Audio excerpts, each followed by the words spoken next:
what's up mga kadaloy? Dito pala kami ngayon sa Mabiling Street. Kung sa mga taga-San dyan, mga nakakaalam ng lugar na to. Bali, itutuloy lang pala namin yung naumpisahan namin kagabi na paglinis dito sa sidewalk. Kasi gusto namin, bago namin iwan tong sidewalk dito, kailangan malinis at wala silang makita na dumi talaga kahit mga buhangin, ganyan. Kung mapapanood nyo yung unang video namin dun sa Space, bali third episode kasi yung ginawa namin doon kasi medyo mahaba kasi yun eh. Talagang pinulido namin yung paglinis doon sa mga gilid-gilid.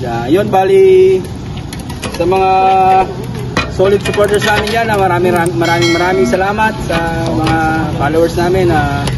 Sana patuloy nyo kami supportahan hanggang dulo. Yun lang, maraming salamat. Always remember, Jesus loves you. Salamat.